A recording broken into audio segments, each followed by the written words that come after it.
तो बुद्धि को बढ़ाने का एक ही तरीका है, जितने अपने आप को शांत करते जाओगे, जितने क्रोध मान माया कषाय से कम होते जाओगे, उतनी आपकी बुद्धि बढ़ेगी। पढ़ने से बुद्धि नहीं बढ़ती है।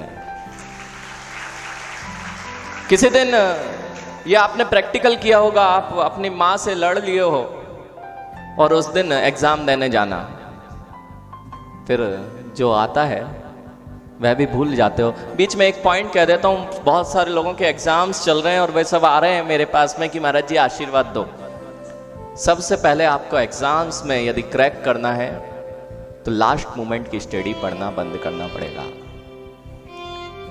जो लास्ट मोमेंट में आप जाते हो और किताब खोल के पलटते रहते हो, पूरा मिक्सर ग्राइंडर होता है ना, मिक्सर ग्राइंडर चालू कर दो तो क्या होता है, सब मिक्स हो जाता है। अब जो आता था वो भी भूल जाते हो। यदि एग्जाम को क्लियर करना है, देखो एक्सपीरियंस से बता रहा हूं, यदि एग्जाम को भी क्लियर करना है तो 1 घंटे पहले पढ़ाई छोड़ देनी चाहिए। सबसे पहले जाओ एग्जाम क्लासरूम में, जाओ वहां शांत होके बैठो और बिल्कुल स्टेबल हो जाओ। सारी चीजें, अब कुछ सोचना भी नहीं है। 9 बार डमोकार का मंत्र का जाप करो। जैसे ही आपके परिणाम शांत होंगे वैसे ही बुद्धि काम करना चालू हो जाएगी।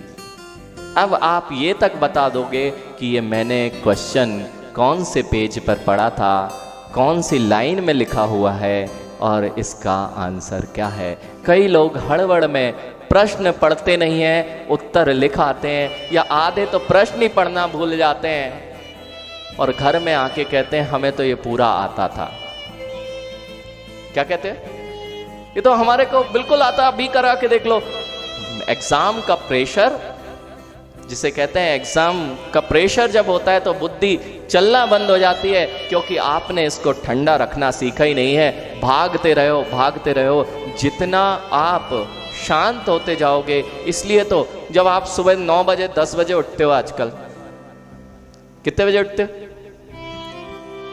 9 बजे 10 बजे उठेंगे, उनकी बुद्धि चलने वाली नहीं है।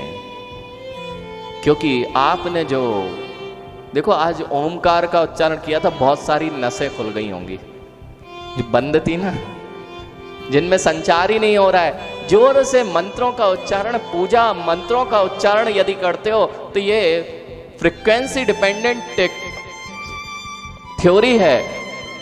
ये फ्रीक्वेंसी डिपेंडेंट थ्योरी है। जब भी कोई पेनिट्रेशन होगा तो सुई से पेनिट्रेट अच्छे से होगा कि हथौड़े से पेनिट्रेशन अच्छे से होगा। सुई छोटी होती है, मोटी होती है। जब जब पेनिट्रेशन की बात आएगी तो बहुत बड़ी चीजों से हम किसी चीज में छेद नहीं कर सकते, उसके लिए सुई चाहिए पड़ती है। जितनी छोटी चीज होती जाती है